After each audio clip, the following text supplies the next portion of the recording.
Well, hello, everyone, and welcome to this final session of the New Testament world.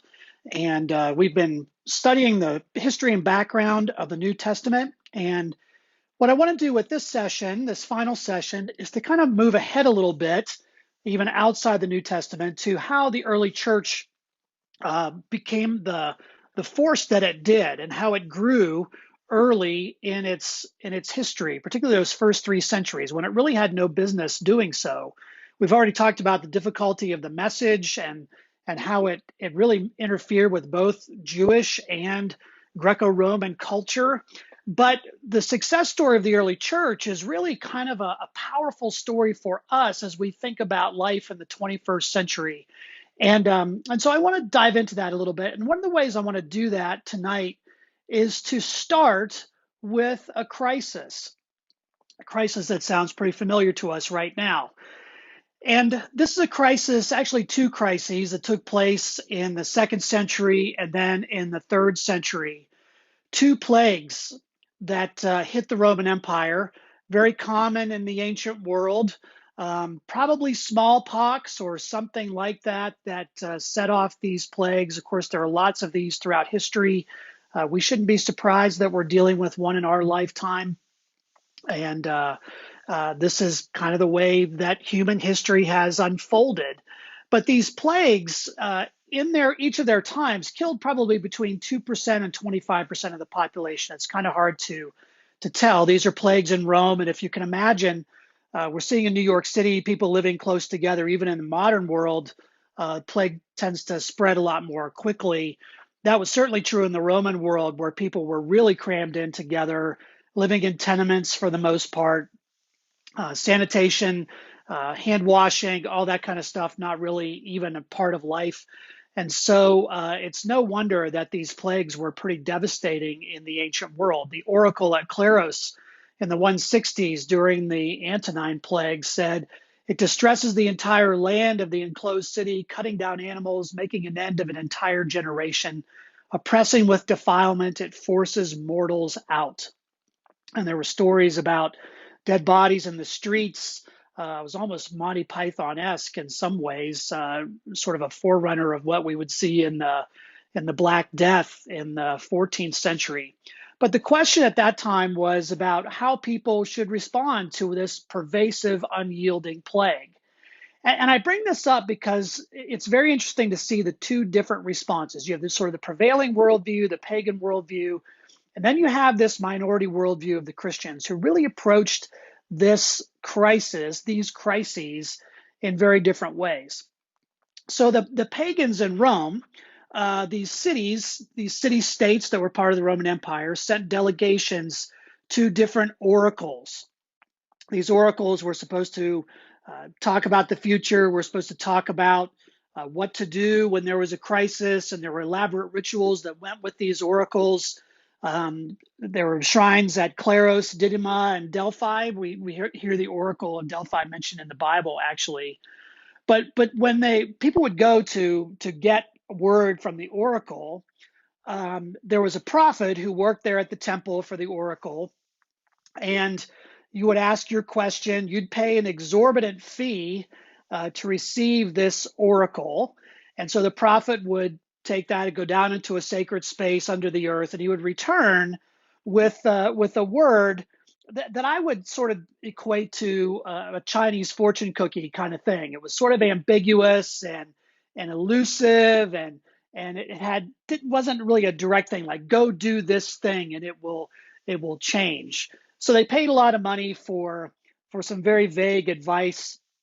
This might sound familiar to some of us, the way that we're dealing with this virus now. I mean, there's lots of different information out there. It's kind of vague and elusive, and we get different stories all over the place. We pay extravagant fees to deal with healthcare and all of that. But generally, these plagues were considered to be the result of the gods being angry at people for some reason. This was a sort of an outgrowth of the gods' judgments upon people.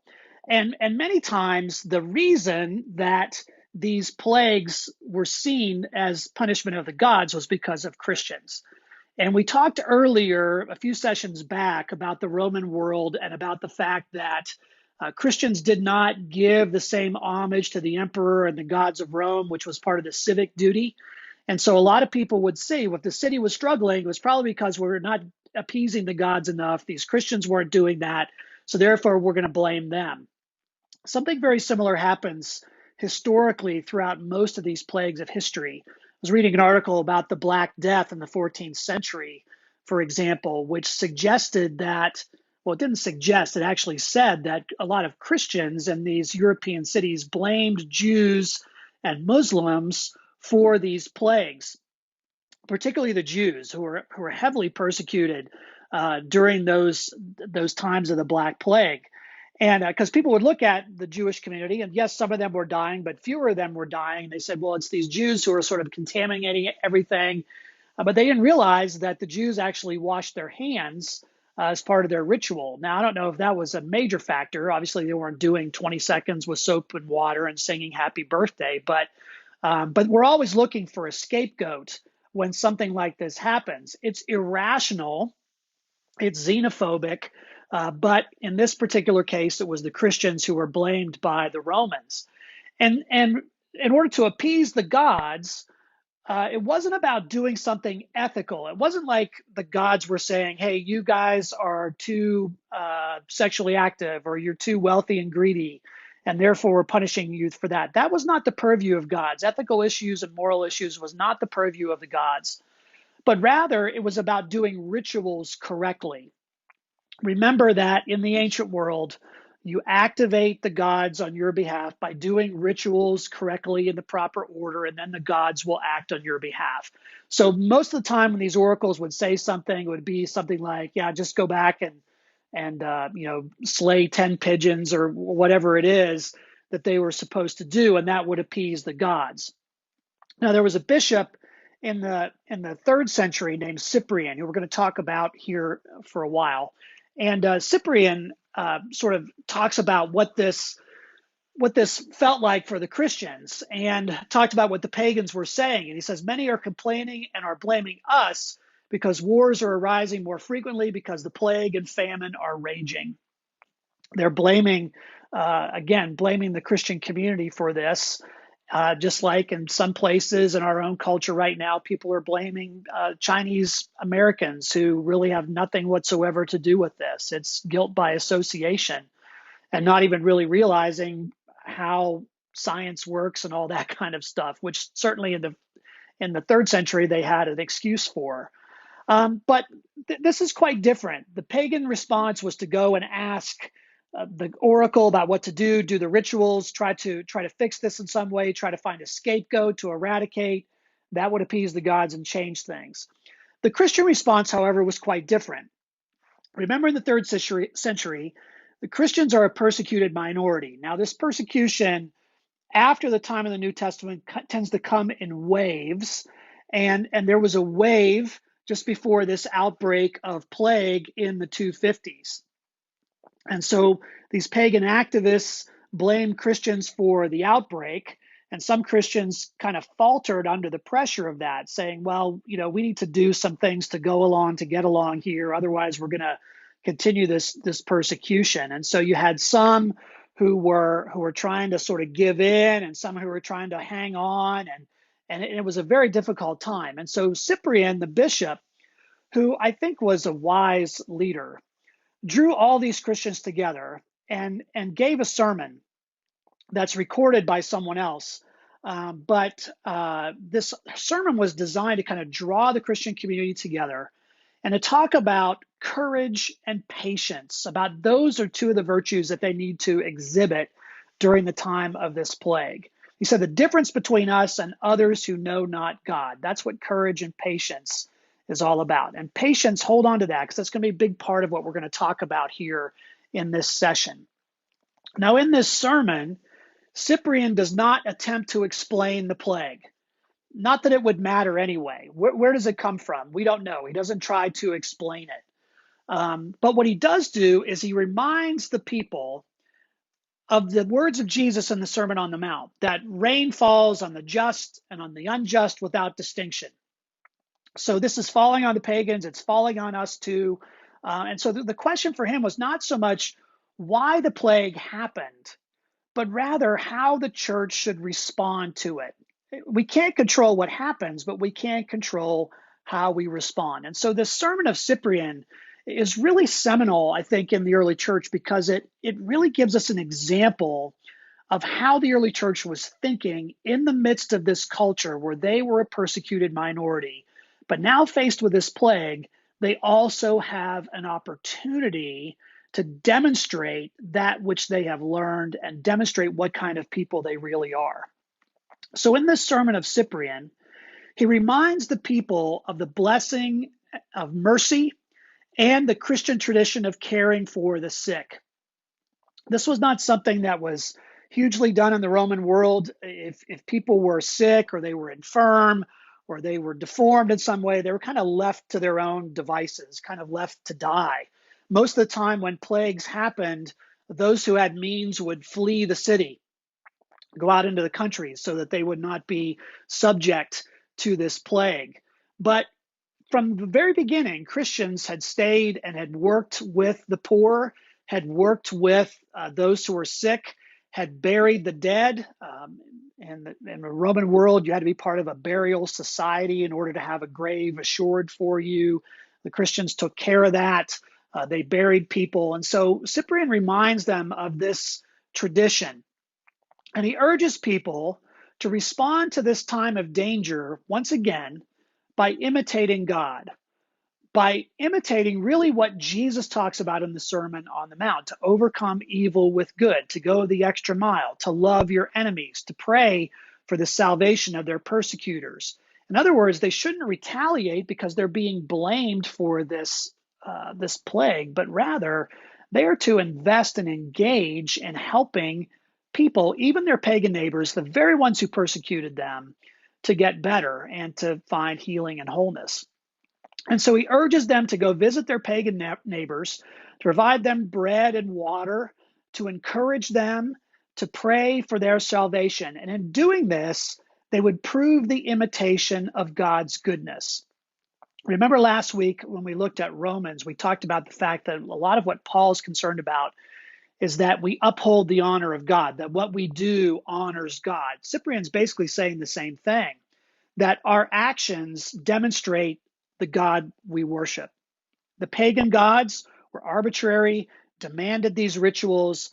The God of Israel, the God of the Christians, however, who put the rain on the just and the unjust, is a God of patience and a God of forbearance, a God of forgiveness, a God who does not abandon those who abandon him, but rather sticks with them and seeks to care for them. It's God who loves his enemies and seeks to change them and make them new. Cyprian says this. He says, no occasion should be given to the pagans to censure us deservedly and justly, on the ground that we grieve for those who we say are living with God, as if entirely destroyed and lost. It profits us nothing to show forth virtue in words and destroy truth in deeds. In other words, you've got to be able to live what it is that you say that you believe. If we believe in these scriptures, if we believe Jesus was who he said he was, if we believe his teaching is the way of life that we are to take on, then we have to act in that way. And that is going to be the biggest witness for us in the midst of this plague, Cyprian says. I think that's still true today. And so what Cyprian does is he urges people to live lives that have been cultivated by the Christian habits they've been forming from the Sermon on the Mount. Indeed, I think we cannot understate or overstate the effect of the Sermon on the Mount on the early church. Really, it becomes the model for what life is supposed to be in the kingdom of God. And so Cyprian urges people to live their lives in this way, to really take seriously the words of Jesus, not see them as aspirational, but rather to live them as Christian habits. And these habits then enable these people to trust God and live without being able to control the outcome. And they trust God to the point at which that they know if they are ministering to those who are sick, they're likely to get sick themselves, but they believe in resurrection. which we'll talk about a little bit later too. And so they're able to sort of sacrifice and give their lives on behalf of others, especially and even these pagans who have hated them and blamed them for everything. And it's these habits that enable them to live unconventionally, loving their enemies. And it's this love of enemies, this demonstrated love of Christ, this demonstrated habit of living according to the way of Christ that begins to change the world in so many ways. And somehow, in the midst of those first 3 centuries, Christianity begins to grow and grow, not because of preaching, not because of the things that we would normally think. They certainly didn't have an online presence, but because of what they did, especially for those who had previously been their persecutors. So what was the result of all this? Now, we're pretty certain some people would have heard Cyprian and said, nope, I'm not doing it. That's just the way human nature is. But we do know that a couple years after Cyprian's death, another bishop, Bishop Dionysius of Alexandria, wrote a letter. Historian Rodney Stark, who's also written a lot about the early church, says this as a result of this letter: the elementary nursing that Christians provided to the plague victims contributed markedly to increased Christian numbers. So imagine, if you've survived this plague, you've seen these Christians risk their lives so that you can be healthy. Some of them have died trying to care for you. You're going to be compelled to wonder what it is that drives these people. And so it wasn't Christian preaching. It wasn't a program of evangelism that fueled the growth of the early church before Constantine.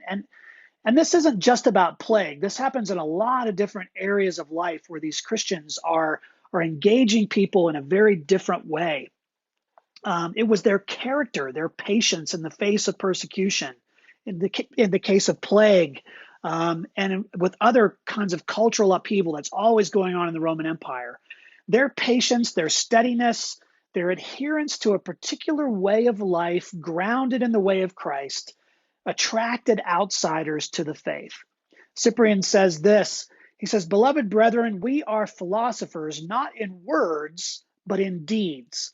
We exhibit our wisdom not by our dress, but by truth. We know virtues by their practice rather than through boasting of them. We do not speak great things, but we live them." Let me read that last line again. We do not speak great things, but we live them. Now, let's be clear here. We're not saying that they never spoke about their faith. Certainly they did. Certainly they taught others, as we will see here in a few minutes. But they were primarily attracting people because their words and their actions lined up. They were living a particular worldview that was radically different than that of the Greco-Roman world. And that was attractive to these people who were looking for a different way of life. And particularly on the other side of things like plague. I mean, think about it. Our world is going to be different when this pandemic is over. And we have an opportunity during this time to be able to plant seeds and say, here's what we are really about. This is the time for the church to shine. The early Christians took advantage of that. They saw it as an opportunity to demonstrate the love of Christ in a midst of crisis, and things really began to change.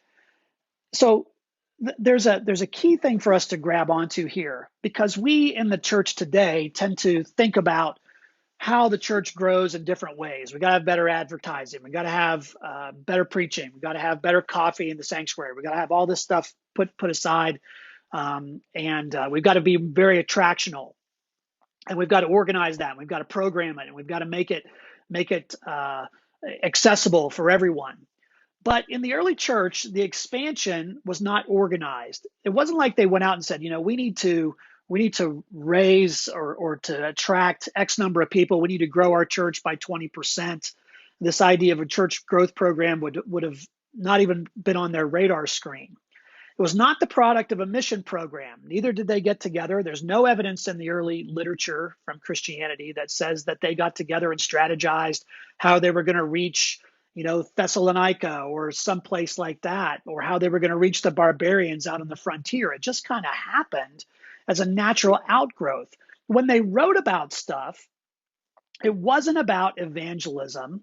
It was really, when they were writing, they were primarily writing about things like patience and things like church order, but they didn't write one single treatise on evangelism or mission, which is very interesting. Historian Alan Kreider brings this out. I'm going to talk about his book here in a moment, which is hugely influential when you think about the early church. And indeed, it wasn't their worship services that were designed to attract new people.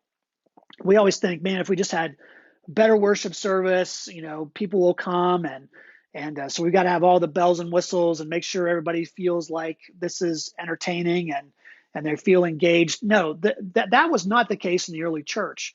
In fact, worship services were closed to outsiders. You couldn't even come until you'd been catechized or given the new member class, if you will, and that was a lot more extensive, as we'll see.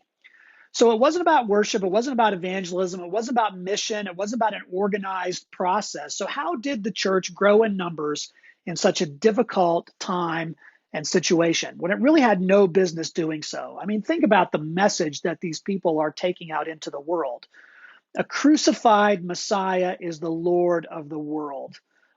Someone who's crucified is an anathema to both Jews and to Romans. And then he rises from the dead, which would have driven Romans crazy. What are you even talking about? That is not even a thing. And for Jews, that would have been something that happens at the end of time for most Jews. So how did they grow despite this strange message that they were bringing? Now, we know during the apostolic age, the time of Paul, the time of the disciples, they preached about Christ crucified, and there were people there who knew the story. How do they do it later, though? Well, this is where Alan Kreider's book jumps in, and I highly recommend this book to you. It's actually not a bad read.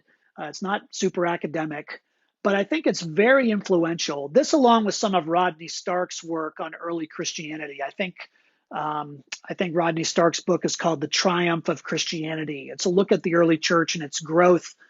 And what the thesis of Alan Kreider's book is that Christians proliferated, he says, because the faith that these fishers and hunters, and he's talking about that metaphorically, these people who are fishers of men and hunters of the truth, this faith proliferated and was attractive to people who were dissatisfied with their old cultural and religious habits, who felt pushed to explore new possibilities, and who then encountered Christians who embodied a new manner of life that pulled them toward what Christians called rebirth into a new life.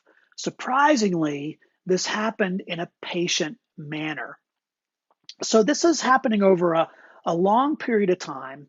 It's not an instant fix. It's not 4 spiritual laws and pray the sinner's prayer. That is not the approach that they took to impacting people.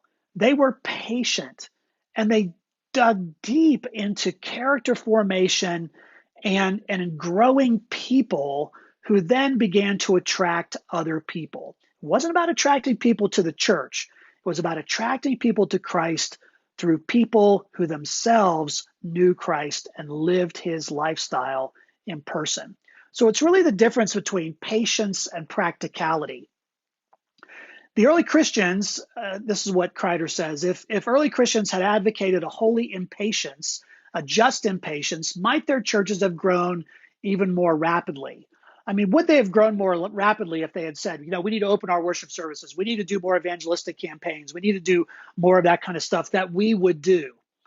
Would that have changed things? I think I agree with Kreider here that that's not the case.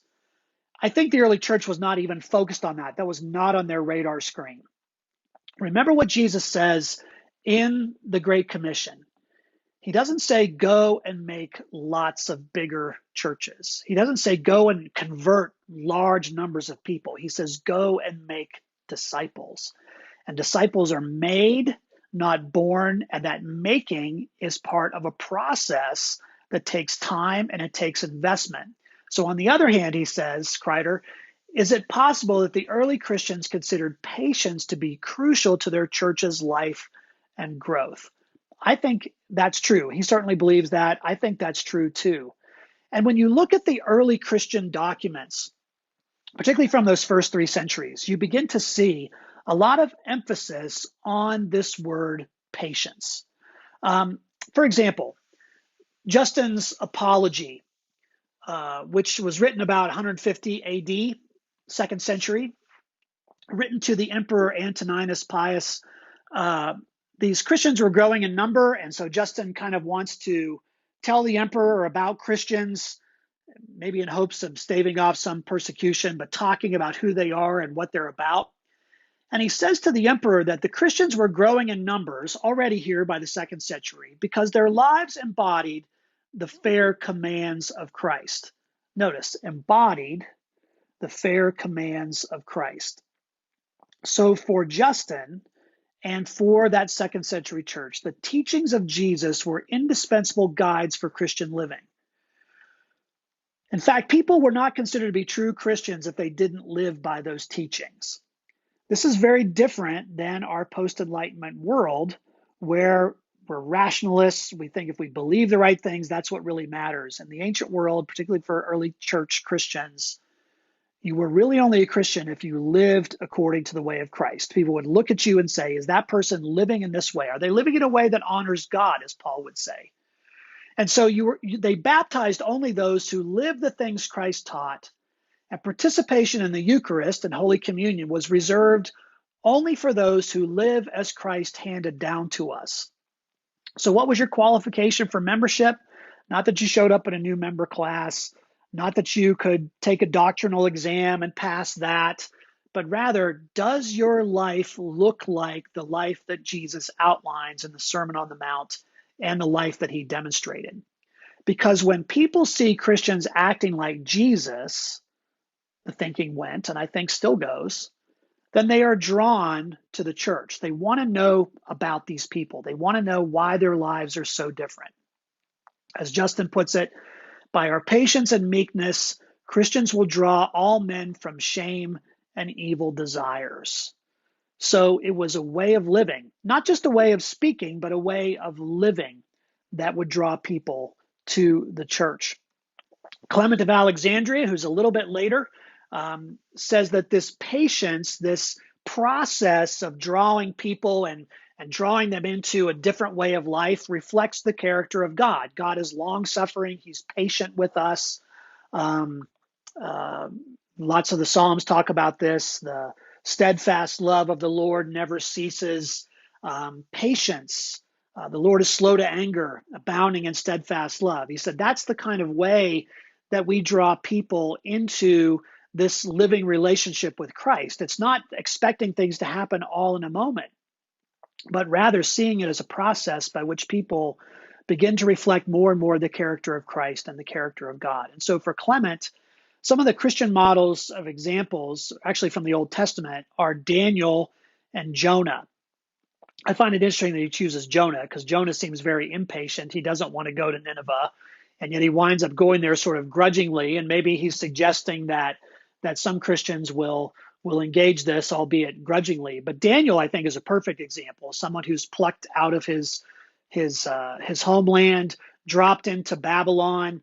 We did a whole series on Daniel last summer, where Daniel is living faithfully in the midst of this culture, and he's modeling what faithfulness looks like, not only for his friends and other Jews, but also in front of these pagan rulers who, you notice when you read the Daniel story, are always coming around and acknowledging Israel's God, not because Daniel's a great preacher, not because Daniel is doing different sorts of rituals, but because of Daniel's character.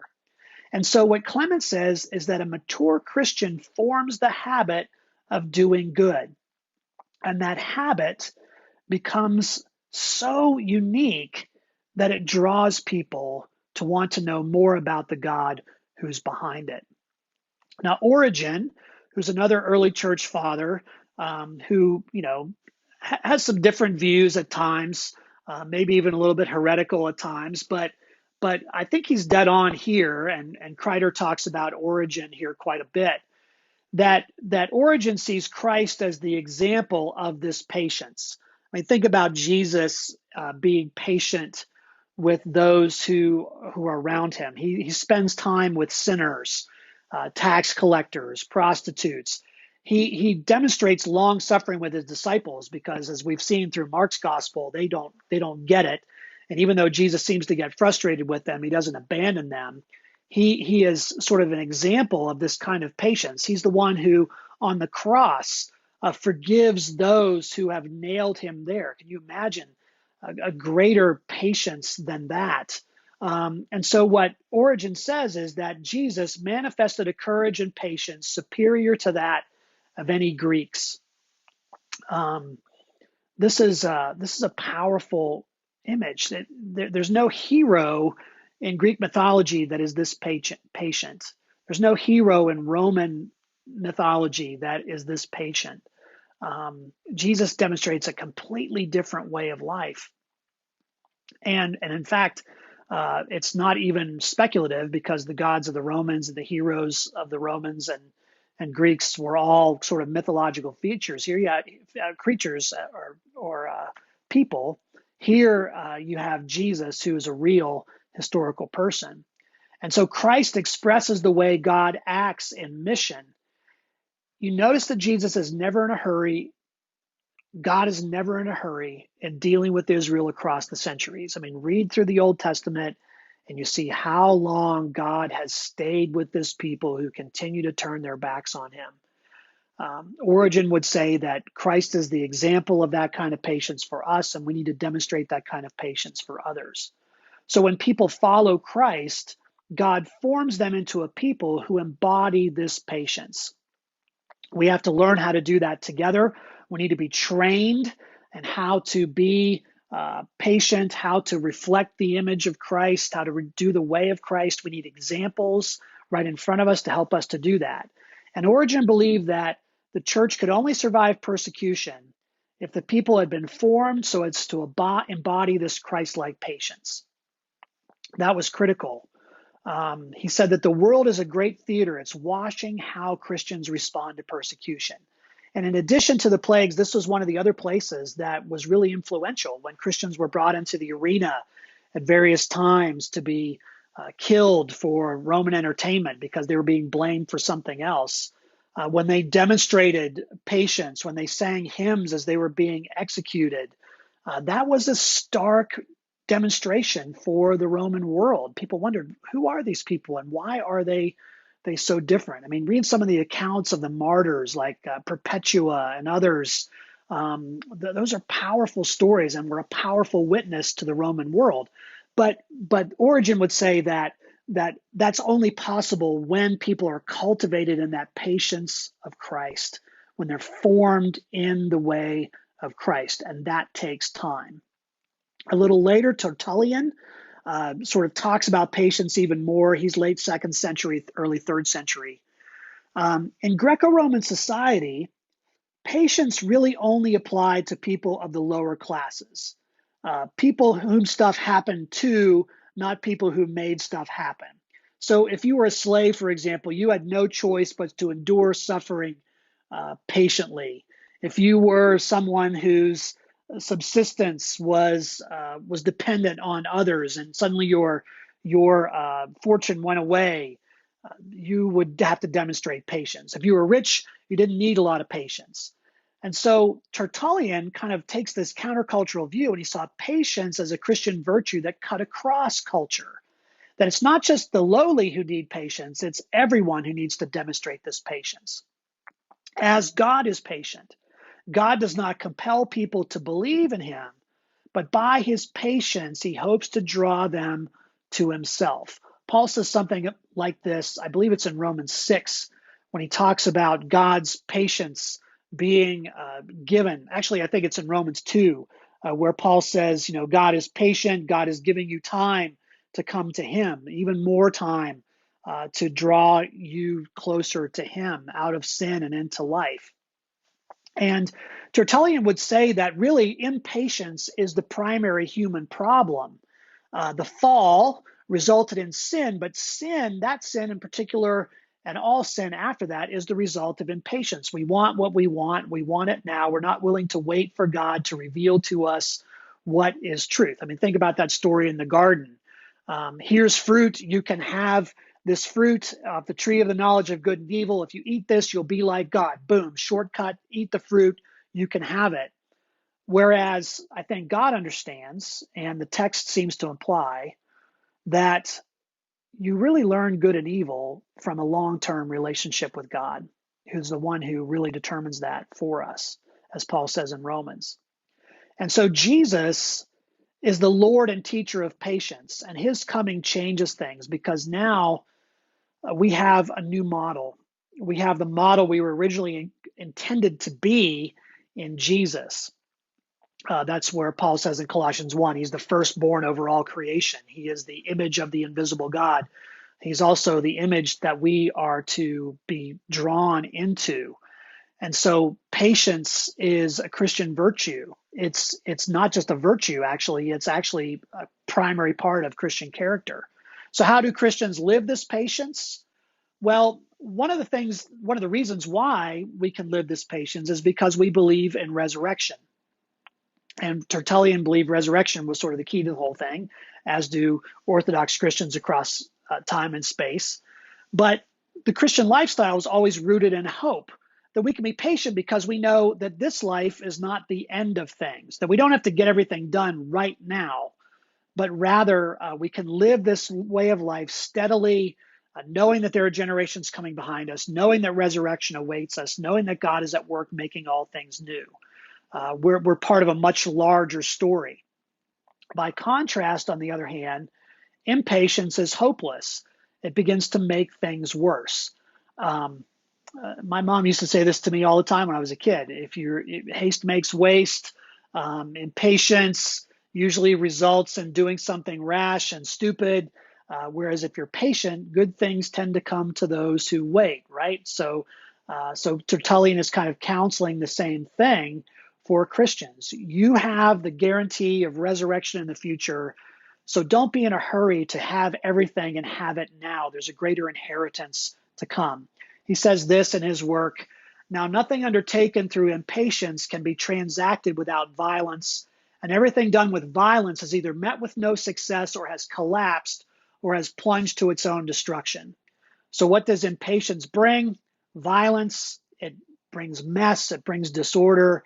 And when that happens, there's no success. There is only destruction. So he's counseling and urging patience as a primary virtue that Christians need to practice. What are the effects of that patience? Well, he would say that patience is the source of practices of peace. And those practices of peace bring Christians into the life of the Beatitudes. That's the beginning of the Sermon on the Mount in Matthew chapter 5. Blessed are those who are poor in spirit, for they will see the kingdom of God. This cultivation of patience allows us to live the kind of lifestyle that Jesus is describing in the sermon, and enables us to live the kind of life of love that Paul describes in 1 Corinthians 13. What does Paul say? Love is patient, kind, doesn't seek its own, but that has to be cultivated. Patience for Tertullian is the highest sacrament of faith, but that sacrament has to be prepared, it has to be marinated, it has to be stewed, it has to be lived out in a habit in order for it to take effect in our lives. Here's what he says.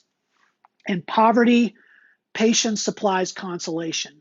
Upon wealth, it imposes moderation. The sick it does not destroy, nor does it for the man in health prolong his life. For the man of faith is a source of delight. Notice this, patience attracts the heathen. It adorns a woman, perfects a man. It is loved in a child, praised in a youth, esteemed in the aged. In both man and woman at every stage of life, it is exceedingly attractive. I mean, think about your own life and the people that you know. Who are you most drawn to? Are you drawn to the person who flies off the handle at everything, who is impatient and is always antsy to get the next thing done?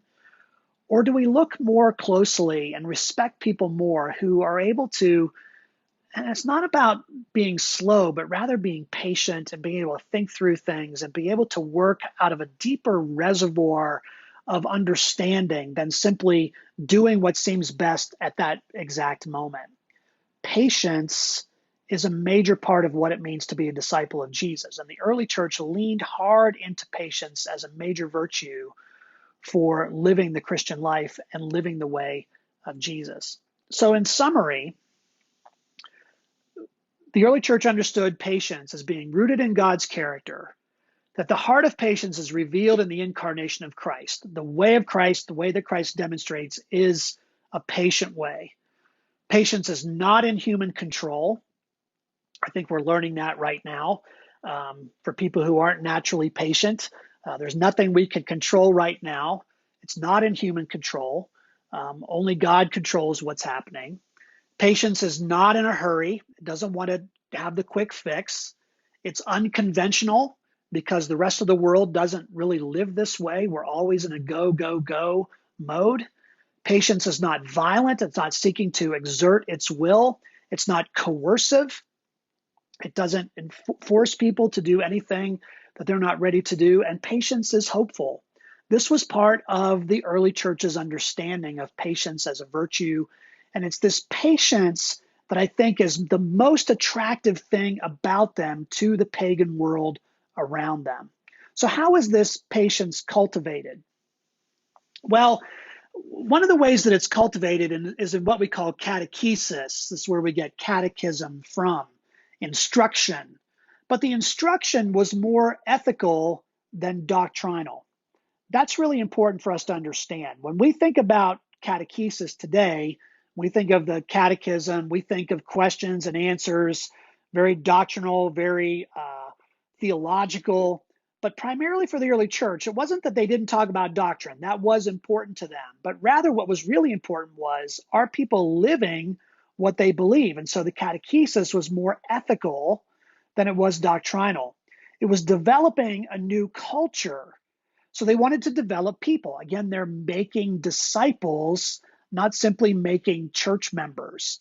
And that catechesis then was based largely in part on the Sermon on the Mount. You take the Sermon on the Mount, you lay that next to someone's life and say, how well are they living in this way? Do they love their enemies?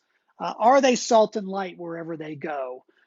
Do they do the things that and avoid the things that Jesus has instructed us to do? And so you have to observe someone for a very long time to see how this is coming to them. You have to instruct them. You have to observe them. You have to model for them what this life looks like. So this catechesis, according to Alan Kreider, was about a 3-year process in most places. You had a sponsor who was there to kind of be your model, your instructor. And when the church wanted to know about your character, they didn't ask you, they asked your sponsor. And you had to go through this process with a sponsor before you could actually become baptized, before you could take the Eucharist, before you could be admitted to worship. Imagine a new member process that says, hey, we're really glad you're here, but you can't come to worship with us or take communion or be baptized until you've undergone this character development. We look at that and say, wow, that's really harsh. But think about what happened in the early church. It grew exponentially. It wasn't a barrier for people. People were willing to do this because they wanted a different way of life. Their Christian faith was not simply an overlay on the life they lived the rest of the time. It was the life for them. And so catechesis was patient, it was unhurried, it was careful. You really wanted to examine someone's life. You wanted to see what happened to them when they failed and how they would be restored. Were they penitent? Did they repent of their sin? Were they willing to confess that? Are they learning from their mistakes? All of that kind of stuff was part of this patience of the early church in cultivating this way of life. I find this fascinating because we are so quick to do whatever we have to do to get people in the doors of our churches. Where in the early church, that was not a thing. Alan Kreider says it this way: it was not Christian worship that attracted outsiders. It was Christians who attracted them. And outsiders found the Christians attractive because of their Christian habitus, the habits which catechesis and worship had formed. So I almost think of this like a potter taking a piece of clay and beginning to mold it and shape it. And sometimes it goes bad and has to be relumped and put back together and started over again. That's kind of this process. It takes time to make a disciple. You don't make them instantly. And so this was a counter to the way the Roman world thought. It's a counter to the way our world thinks about things. There are all kinds of habits that people form in the world. And Justin, who we talked about earlier, saw Roman life primarily as a habitus of unfreedom that was characterized by addictive practices in 4 areas. Now, see if these sound familiar. Sexual ethics, fornication, which was pretty rampant in the Roman world. Sexual ethics, pretty loose, especially for men, a little tighter for women. Occult practices like magic, divination, all those kinds of things, the worship of the Roman gods, those were addictive practices, doing those rituals to try to gain some kind of benefit. Wealth and possessions, which often distracted people. I mean, Jesus talks about that quite a lot in his teaching about the problems with wealth and possessions, as how those get in the way and become addictive practices. And then violence and xenophobia. Violence was endemic to the Roman world. Xenophobia, blaming different groups for your situation, seeing others as less than, that was rampant. These should sound familiar to us because a lot of that same kind of stuff is going on in our world. The occult may not be so manifestly evident, but certainly people believe in all kinds of different things that will help them. In some ways, we might say we could replace the occult with technology or some things like that we become addicted to as things that will make life better for us if we simply do them correctly.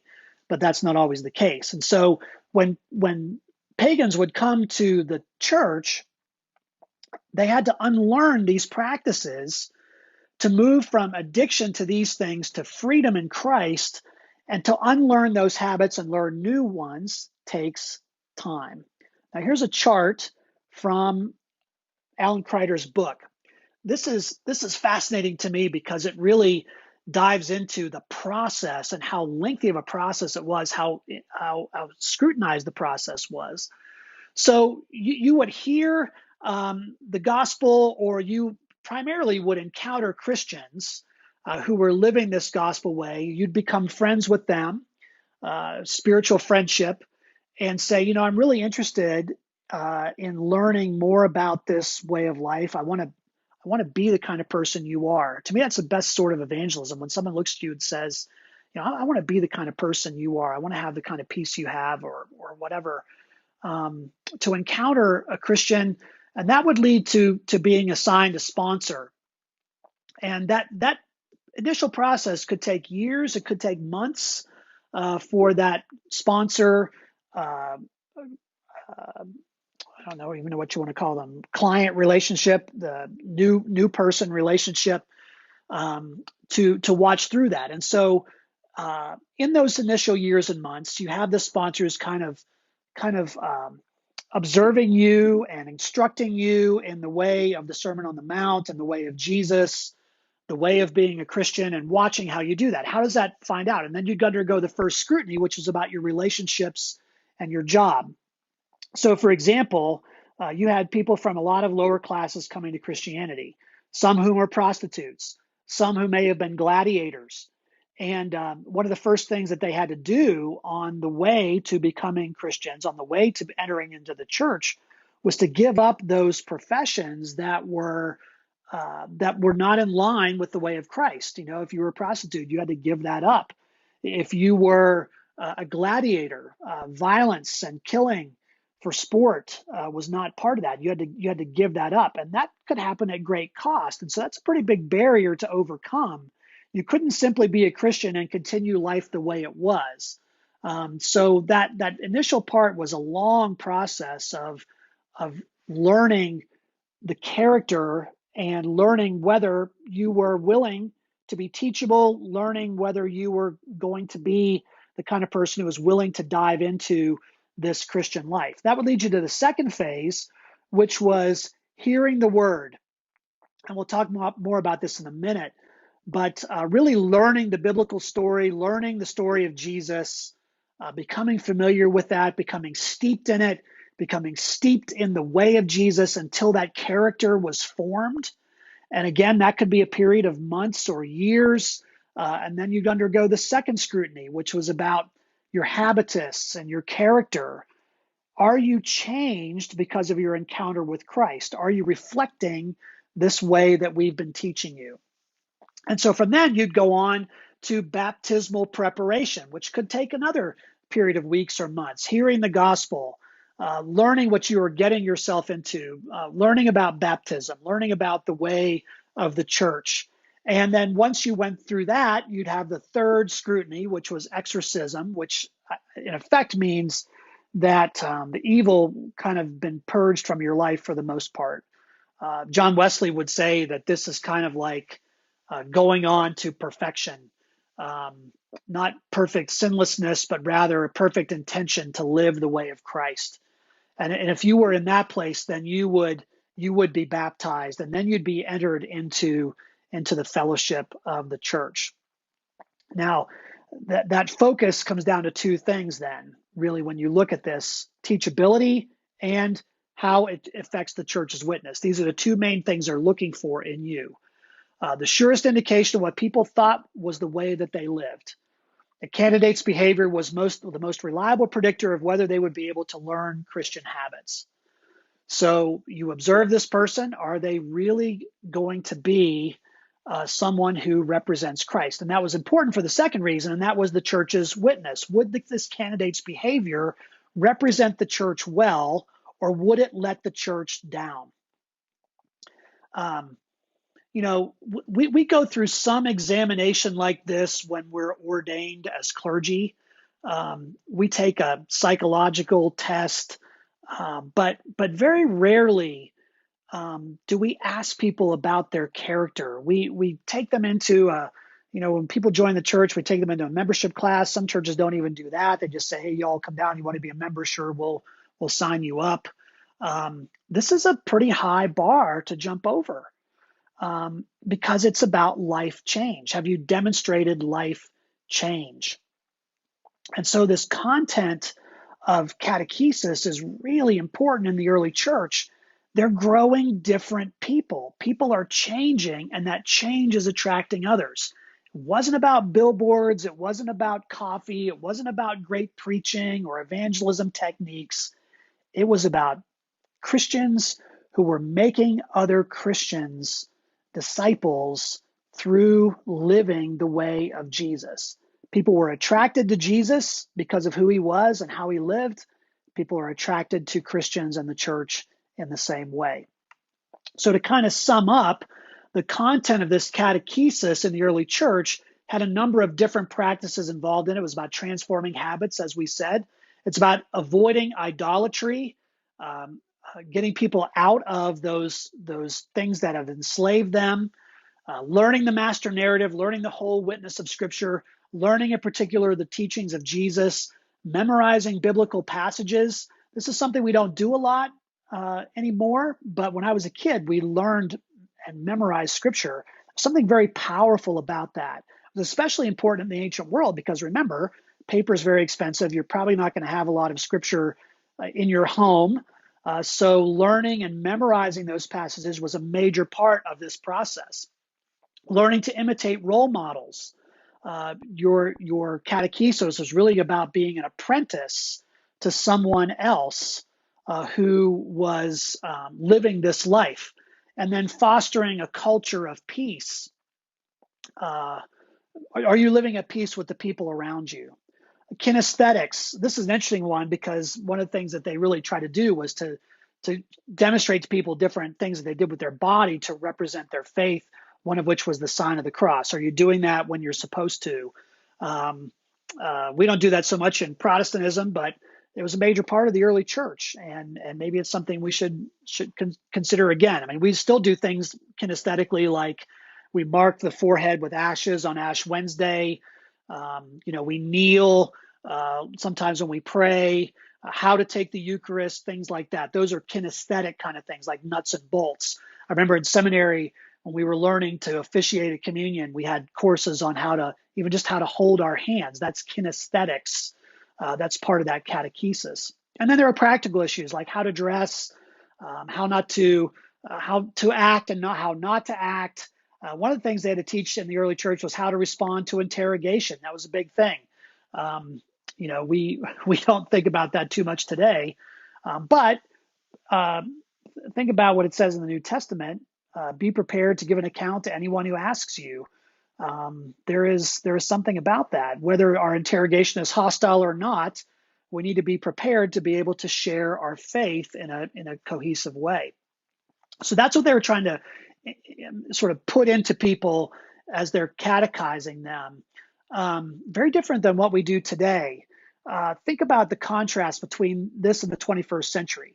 The early church believed that people live their way into a new kind of thinking. In other words, you begin to live this way of Christ, and the more you live this way, the more all the theology begins to make sense. We do it exactly the opposite way. We're post-Enlightenment rationalists. We believe everything happens in the head. So we think if we could just get people to think correctly, then they will begin to live this new kind of way of life. But we ignore the fact that people ignore the facts all the time. Think about someone who goes to the doctor who's got a heart problem. The doc says, hey, you need to do X, Y, and Z. Here are the intellectual reasons why you do that. Here's a pamphlet. Here's some instruction. Here's a video. Now go live this way. And then most people don't do it because their habits have not been formed. The early church was about forming habits that would then lead people to live in a different way. And then when they learn the theology, they can say, now this makes a whole lot more sense because I've already been living it. And so sponsors of candidates in the early church focused a whole lot more on character and lifestyle more than they did on information. It's not that the information isn't important, but rather character and living this way makes the information stick a lot longer. Another way that habit was formed was through worship. Once you came into the fellowship, you would be formed through worship. Table fellowship was the heart of worship for the first 3 centuries of Christianity. And when we say table fellowship in that place, it was a full meal that included the Eucharist, included communion, but that was later replaced by a symbolic meal. Words and sermons and readings came before the meal. That was originally spoken by anyone who was inspired by the Spirit. Think of the Quaker meeting, for example. They still kind of do this where people are inspired by the Spirit. They kind of sit in silence till someone stands up and gives a word. But that eventually evolved over time. Later clergy, the leader of the group, was the one who kind of brought the word. There's some precedent for this in the book of Acts. I mean, the apostles are set aside for teaching. That's their job. And they appoint deacons to serve tables. That's their job. So it's not as though this is just a later invention, but it's a matter of who's able to speak and who's able to lead. And we still have clergy today, but we also invest a lot in people who are teaching and in our Sunday school classes and having discussion and allowing people to speak into that is important. The key out of this, though, is that public preaching was downplayed. It wasn't about great preachers that were attracting people in the first few centuries of Christianity, because speaking in public could get you killed. So it was really about the habit formation that was going on with those sponsors prior to baptism and within worship itself after baptism that was forming people in the way of Christ. Here's what Kreider says about this.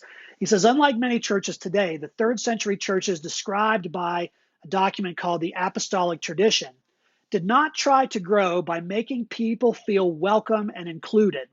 Civic paganism already did that. In contrast, the churches were hard to enter. They didn't grow because of their cultural accessibility. They grew because they required commitment to an unpopular God who didn't require people to perform cultic acts correctly, but instead equipped them to live in a way that was richly unconventional. Very different way of thinking about church and thinking about discipleship in the early church than we have today. Today we'll fall all over ourselves to make sure people feel welcome. And we should do that. Let's not try to make a false dichotomy here. But we also need to have a sense of expectation, a sense of raising the bar, a sense of saying that being a Christian matters and that our character matters because we're representing God. Remember what Paul says in Romans, what we do or what we fail to do honors or dishonors God. What's the catechism say? Our chief end is to glorify God, and we only do that when we are living in a way that he has prescribed for us.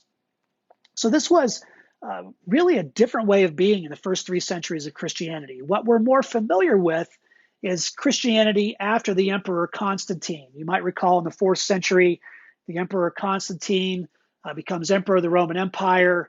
Famously, he has a dream before a battle at the Milvian Bridge where he sees a sign of the cross and he hears a voice say to him, "Under this sign conquer." So he has his men paint crosses on their shields. They go into battle and win.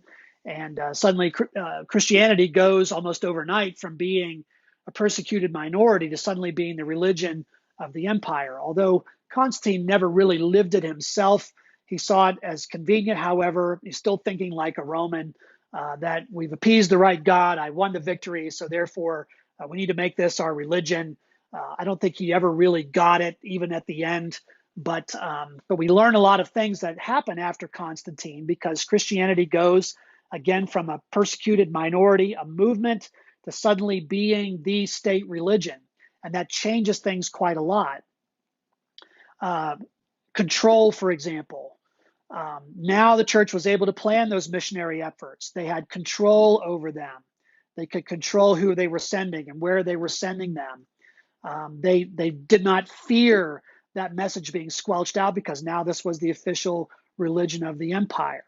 In fact, it was the power of the state that enabled them to promote conversion to Christianity, sometimes at the point of a sword, particularly for those who were outlying the Roman Empire. You have religious coercion going on. They could crush disapproved groups, groups like the Jews, groups like Muslims, groups like, well, Muslims come much later. Scratch that. They come 300-400 years later. But particularly the Jews suffered a lot under this. And it was about speed.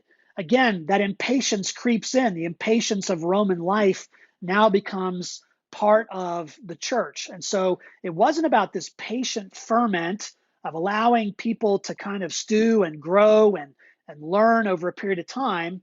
Catechesis moved from teaching about behavior and modeling behavior to focusing on orthodox doctrine. You got to get people in there as quickly as possible. Teach them to think the right way, and then they'll begin to maybe act the right way. But even if they don't, we will have converted them, and that looks good for the emperor, so let's call it good.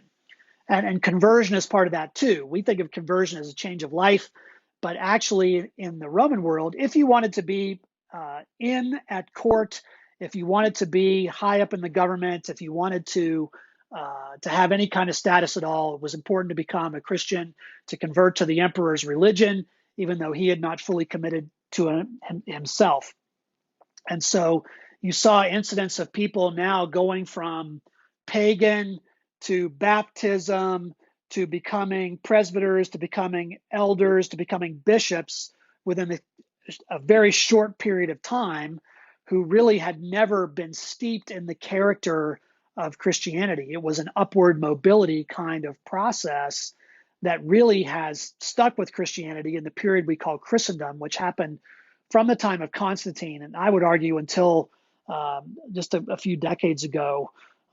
We've seen real changes since that point, maybe going back to more of a first century model. But during Christendom, this is all part of the deal, and we're still living kind of the remnants of that with professional clergy and all of that. So what does this say to us today? Well, we live in another time of plague. We live in a time of social upheaval.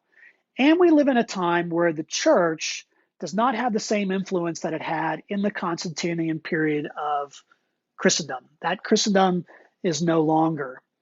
We live in a hurried culture. Much of the time, the church mirrors this culture. We do lots of programs. We do lots of things. We try to make things faster, bigger, stronger. And so I'm wondering, as I study this and as I look into it and as I've been meditating on it, and I've certainly had plenty of time to do that, as you have as well, I wonder how we will look on the other side of this particular crisis. Will we take advantage of it? It's attributed to Winston Churchill. We probably didn't say it, but something like never waste a good crisis.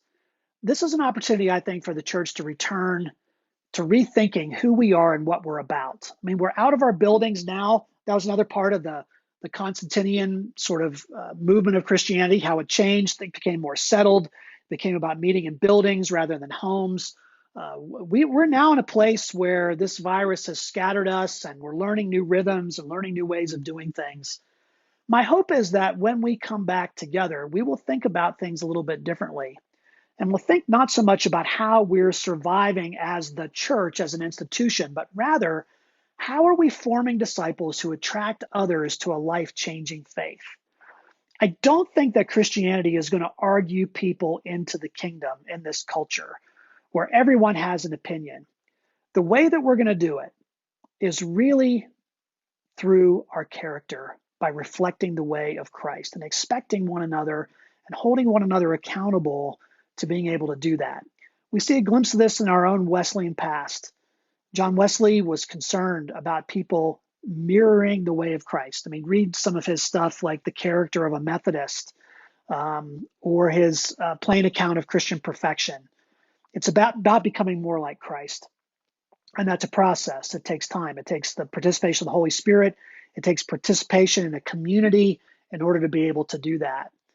So as we think about the future, as we think about new stuff on the horizon, my hope is that we will really think seriously as a church about how we go back to grab onto these ancient practices, adapt them in a new way for our time, but really say, how are we forming people into people who are reflective of the way of Jesus?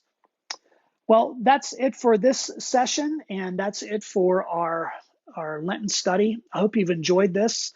We're probably going to continue in some kind of study in the evenings going forward, since we'll probably have at least a few more weeks of social distancing. We're thinking through that right now, so stay tuned for more information about that. But Jason and I did talk about the fact that we're going to launch a series on the Psalms after Easter. We think that's really appropriate right now. So watch for that. We may have a study connected to that. We're still working out the details on that. But I want to thank you for joining me. If you have questions, feel free to email them to me at pastorbk@tlumc.org. Or you can, if you're using Facebook to watch this, you can simply put your question down there in the comments, and we'll make sure to respond to them as soon as possible. Have a blessed Holy Week. Stay safe, stay healthy, and we'll talk to you again soon.